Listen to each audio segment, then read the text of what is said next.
እሺ ጋይስ የዛሬ ቪዲዮአችን የሚሆነው እናንተ ስለ ኮንተንት ክሪኤሽን ያነሳቻቸውን ጥያቄዎች መመለስላችኋል።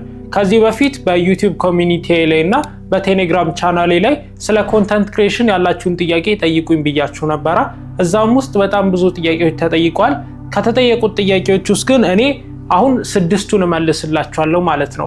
6ቱ ኮመን የተጠየቁ ጥያቄዎችና እኔ በደንብ ልመልስላችሁና ላብራራላችሁ የምችለው መርጬ 6ቱን መልስላችሁ ይሆናል። ይሄ ቪዲዮ ደግሞ ለሁላችሁም ይጠቅማችኋል ብዬ ስለማስብ ደግሞ ፕራክቲካል የሆነ መረጃም ስለሚሰጣችሁ ላይክ በማድረግ ጀምሩት። ቀጥታ ወደ ቪዲዮ እንግባ።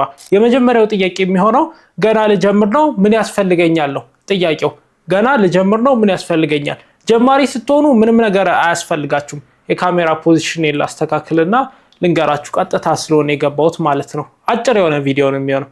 ጀማሪ ስትሆኑ ምንም አይነት ጊራ አያስፈልጋችሁም። ጀስት ባላችሁ ነገር መጀመር አለባችሁ። ባላችሁ ነገር ካልጀመራችሁ መቼም አትጀምሩም ማለት ነው። እቃ እስኪኖራችሁ እየጠበቃችሁ ካልሰራችሁ ደግሞ እቃ አፎርድ ማድረግ አትችሉም። ስለዚህ አገዙም ግዴታ ባላችሁ ነገር መጀመር አለባችሁ። ግን ያላችሁን ነገር አጠቃቀሙን በደንብ ማወቅ መቻል አለባችሁ። ለምሳሌ አሁን እኔ የድሮ A14 ስልክ ነበረኝ።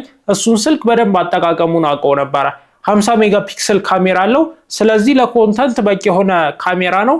እሱን ስልክ ተጠቀም ነበር። ከዛ በኋላ ግን እሱ ስልክ መጥፎ የሆነ ካሜራ እንዳይኖረው ምን አርጌ ተጠቀም ነበር መሰላችሁ? በደንብ ላይት እንዲኖር አርጌ ነበር የምጠቀመው። ስለዚህ ላይቶቹ በደንብ ቦግ ያሉ ናቸው። በዚህ በኩል ኪ ላይት አለ፣ በዚህ በኩል ፊል ላይት አለ፣ ባክግራውንድ ላይቶች አሉ፣ ፕራክቲካል ላይቶች ነበሩና በደንብ ቦግ አርጌ ስለምጠቀም ኳሊቲው ጥርት ብሎ ነበር የሚወጣልኝ። ስለዚህ በደንብ መቅረጽ እችል ነበርና በደንብ አሪፍ ፐርፎርም ያደርጉልኝ ነበር። ከዛ ውጪ ደግሞ ማይክ ምን ያስፈልገኛል ካላችሁ ርካሽ የሚባሉ ማይኮች አሉ። ከዛ ውጪ ደግሞ ሌላ ስልክ ካላችሁ የሱ ማይክ ደግሞ በጣም ምርጥ ነው። የስልክ ማይክ እሱን ካገኛችሁ በሌላ ሰው ስልክ ተውሳችሁም ቢሆን እንደዚህ አርጋችሁ ለመቅረጽ ሞክሩ። ሌላ ስልክ ባታገኙ እንኳን የ700 ብር ርካሽ ማይኮች አሉ። እነሱን ማይኮች ቀጥታ ከስልካችሁ ጋር ታገናኛላችሁ ወይ ደግሞ ካላችሁ ከካሜራችሁ ጋር ታገናኙና መቅረጽ ትጀምራላችሁ። ኳሊቲው አሪፍ አይደለም ብላችሁ ካሰባችሁ ደግሞ ድምጻችሁን ከቀዳችሁት በኋላ አዶቤ ፖድካስት ላይ አስገብታችሁ ቲዩን አርጋችሁ ቀጥታ ወደ ኤዲቲንግ ሶፍትዌራችሁ መልሳችሁ መጠቀም ትችላላችሁ ማለት ነው። ኤዲቲንግ ዲቫይስ እኔ ሪከመንድ ማረጋችሁ ካፕከት ነው። ካፕከት ከተጠቀማችሁ የፒሲውን ብትጠቀሙት የተሻለ ኳሊቲ ይሰጣችኋል። በጣም ከፍተኛ ኳሊቲ ነው ያለውና ከሶሻል ሚዲያዎች ጋር በጣም ኮምፓቲብል ነው። ከቲክቶክ፣ ከዩቲዩብ፣ ከኢንስታግራም ጋር ካፕከት በጣም ኮምፓቲብል ስለሆነ ካፕከትን እንድትጠቀሙ መክራችኋለሁ።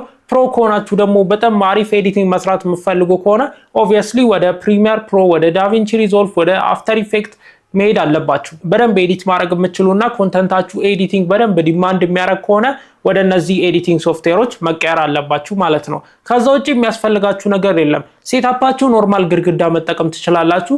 የተለያዩ ላይቶችን አብርታችሁ እንደዚህ አይነት ግሎ ያለው ነገር መፍጠር ትችላላችሁ። ምንም አያስፈልጋችሁ ማለት ነው። ወደ ሁለተኛው ወደ ተጠየቁት ጥያቄ ሲሄድ ደግሞ ሁለተኛ የተጠየቁት ጥያቄ ዩቲዩብ ላይ ቪዲዮ አልታያለኝ ምን ላርግ ነው የሚለው። ዩቲዩብ ላይ ቪዲዮ አልታይ ስላለው ምን ላርግ ብሎ እየጠየቀኝ ነው። ዩቲዩብ ቪዲዮ የማይታይበት አንድ ምክንያት ነው። እሱም ቪዲዮአችሁ አሪፍ ስላልሆነ ነው ማለት ነው። ስለዚህ አሪፍ ቪዲዮ እንዴት እንደምትሰሩ ልንገራችሁ። መጀመሪያ ስክሪፕት ታወጣላችሁ።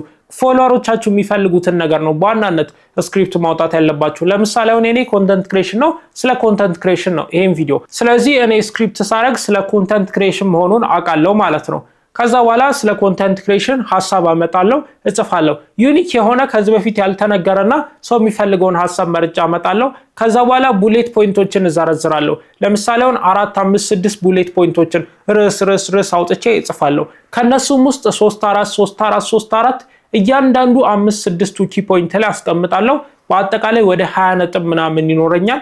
እነሱ ነጥቦች ቪዲዮ ላይ እየገባው በቃሌ እተነተናለሁ ማለት ነው። ስለዚህ ኦቴንቲክ የሆነ ሰዋዊ የሆነ አቀራረጽ ነው የሚኖረኝ።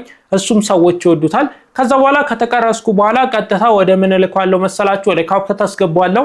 ከትከት አረጋለሁ። የማያስፈልጉ ፓርቶችን ቴክስቶችን ምናምን አስተካክላለሁ።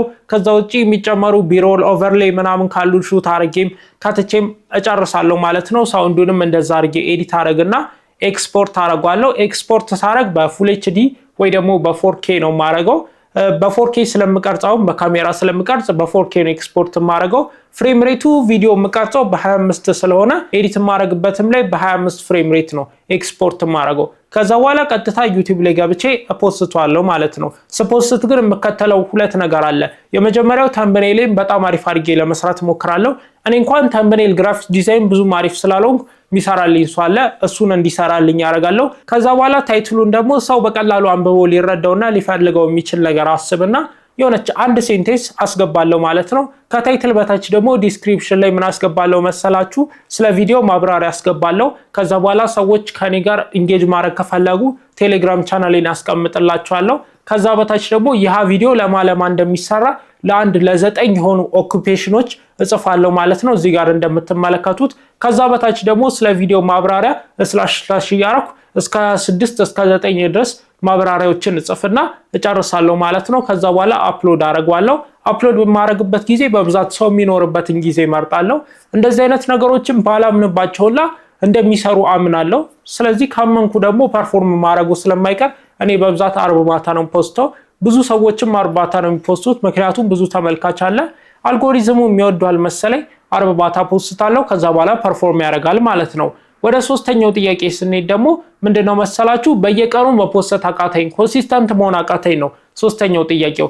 በየቀኑ መፖስት ካቃታችሁ በየሁለት ቀኑ ማድረግም ትችላላችሁ።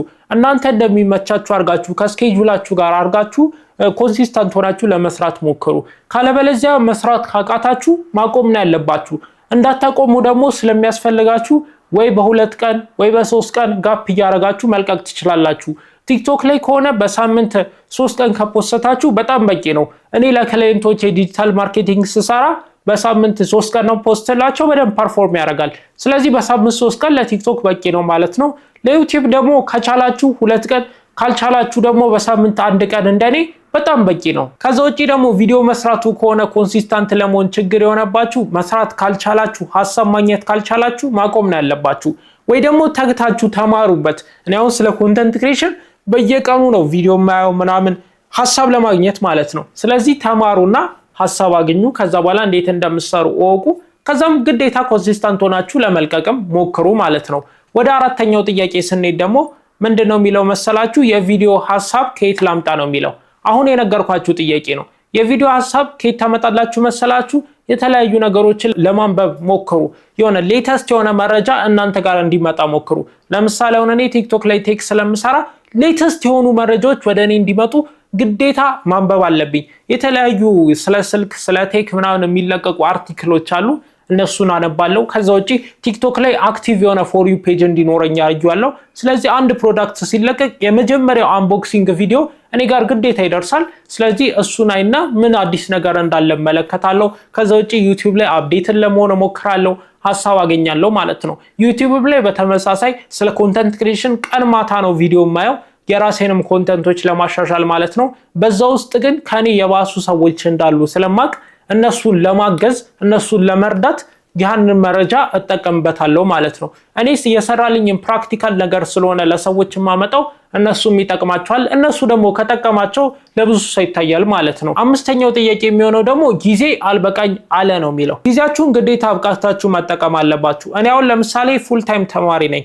ስለዚህ ቲክቶክ እሰራለሁ፣ ዩቲዩብ እሰራለሁ፣ ዲጂታል ማርኬቲንግ እሰራለሁ፣ ቴሌግራም ኮሚኒቲ ሰበስባለሁ። እነዚህ ነገሮች አንድ ላይ ራን ለማድረግ እሞክራለሁ። በዋናነት 3 ስራ ነው የምሰራው፣ ቲክቶክ፣ ዩቲዩብ እና ዲጂታል ማርኬቲንጉን። እነሱን ዲጂታል ማርኬቲንጉን እንኳን በሳምንት 1 ቀን ወይ 2 ቀን ነው የሚሰራው። ለሚያስፈልጋቸው ለሚሰሩ ሰዎች በትኛለሁ ስራውን። ኤዲቲንጉንም አንዳንዴ ራሴ እሰራዋለሁ ኮስት ኢፌክቲቭ ለመሆን ስሞክር።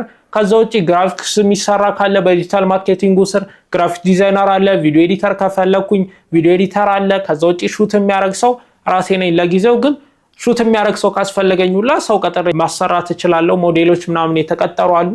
ስለዚህ ኦርጋናይዝ አድርጌዋለሁ። ይሄን ያህል ብዙም ጊዜ አይፈጅብኝም ዲጂታል ማርኬቲንጉ። ቲክቶኩ ደግሞ ስለማውቀው ነገር ስለምሰራ በቀን ከ1 ሰዓት በላይ አይፈጅብኝም። ኦሬዲ የማውቃቸው ሐሳቦች አሉ። እነሱን ሐሳቦች ስክሪፕት አውት አደርጋለሁ። ስክሪፕት አውት ካረኩኝ በኋላ ደግሞ ወደ ካሜራዬ አብርቼ ማይኬን ኮኔክት አድርጌ ላይቶቼን አበራርቼ እቀረጽና ቀጥታ ከካሜራዬ ወደ ፒሲ ልክና ኤዲት አደርጋለሁ። ኤዲት ካረኩት በኋላ ደግሞ ፖስቷለሁ። ፐርፎርም ማድረጉ አይቀርም። ምክንያቱም ከዚህ በፊት በጣም ብዙ ቪዲዮ ሰርቼ ተለማምጄ አሪፍ ነገር ስላመጣው ሞስት ፕሮባብሊ በብዛት ፐርፎርም ያደርግልኛል። አሁን ግን ትንሽ እየደከመ ነው። ኦሬዲ ከዚህ በፊት በጣም ብዙ ጊዜ በተደጋጋሚ ያረኩት ነገር ስለሆነ ካምባክ ምንም ችግር የለውም። ኮንተንቴ ቢበላሽ አስተካክለዋለሁ። አልጎሪዝሙ የማይፈልገው ከሆነ እቀይረውና እንደ ድሮ ተመልሼ ማደግ ጀምራለሁ ማለት ነው። ይሄን ያህል ጭንቀት አይገባኝም፣ ብዙ ነገር ስለማቅ ማለት ነው። ከዚህ በፊት ብዙ ነገር ስላሳለፍኩ። ስድስተኛው ጥያቄ ደግሞ ማደግ አቃተኝ ነው የሚለው።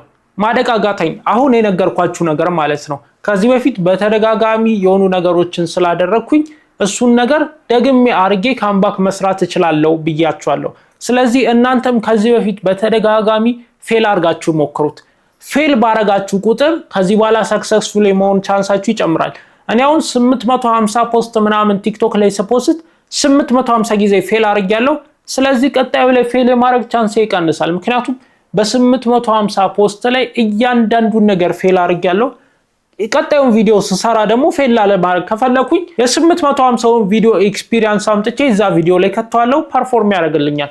ማስታወቂያም እንደዛ ነው የምሰራው። ማስታወቂያ ባይዘው በደንብ ነው ፐርፎርም የሚያደርግልኝ። እንደ ሌሎቹ ክሬቲቭ ስራ ላይሆን ይችላል፣ ነገር ግን ቅመም የሆነ ማስታወቂያ ነው የምሰራው። ባይዘው ቴክ ሪሌትድ የሆነ ፕሮዳክት ካላችሁ፣ ቦት ካላችሁ፣ ሱቅ ካላችሁ እኔ በደንብ አድርጌ ነው አሪፍ ማስታወቂያ የምሰራላችሁ። ከባድ የሆነ ሊድ ነው ማመጣላችሁ። በዋናነት እኔ ማመጣው ሊድ ነው እንጂ ገበያ አይደለም። ምክንያቱም እኔ ማርኬተር አይደለሁም። ማርኬት ለመሸጥ አይደለም የተፈጠርኩት፣ ሰዎችን ለማሳወቅ ነው የተፈጠርኩት። በጣም ብዙ ኦዲየንስ ካላችሁ ለማሳወቅ እንጂ ለመሸጥ አይሆንም። መሸጥ ከፈለጋችሁ አንድ ፕሮዳክት ስሞል ኢንፍሉዌንሰሮች ጋር ነው መሄድ ያለባችሁ። 5000 እና 10000 ፎሎወር ያላቸው እነሱ በጣም ኢንጌጅመንት የሆነ ኦዲየንስ ስላላቸው ከ5000 እና ከ10000 ሰው 5 እና 10 ሴል ታገኛላችሁ። ከኔ ላይ ግን በጣም ጥቂት ሴል ነው የምታገኙት። ምናልባት 20-25 ሴል ብታገኙ ነው። 20-25 ሴል እኮ ብዙ ነው። ከነሱ አንፃር 5 እጥፍ ነው። ግን እኔ ያለኝ የፎሎወር ብዛት ከነሱ አንፃር በጣም ብዙ እጥፍ ስለሆነ ይሄን ያህል ኤክስፔክት የምታደርጉት ኤክስፖኔንሻል ግሮዝ አይኖረውም ማለት ነው። ስለዚህ ግዴታ ሴል ከፈለጋችሁ ስሞል ኢንፍሉዌንሰሮች ጋር ሂዱ። እውቅና ከፈለጋችሁ፣ ብራንዲንግ ከፈለጋችሁ ግን በጣም ትላልቅ የሚባሉት እንደኔ አይነት ቴክ ኢንፍሉዌንሰሮች ጋር ነው ግዴታ መሆን ያለባችሁ። የዚህ ሀገር ማርኬተሮች አንድ ችግር ብዬ የማነሳው ነገር ለማይመለከተው ነገር የማይመለከተውን ስራ ይሰጣሉ። ስለ ኳስ ለሚሰራ ሰው የሆነ የቴክ ማስታወቂያ ይሰጡታል። ስለ ቴክ ለሚሰራ ሰው የሆነ የፋይናንስ ማስታወቂያ ይሰጡታል። እሱ እንኳን ቴክ እና ፋይናንስ እንኳን የተያዙ ነገሮች እየመጡ ስለሆነ እሱ ችግር የለውም።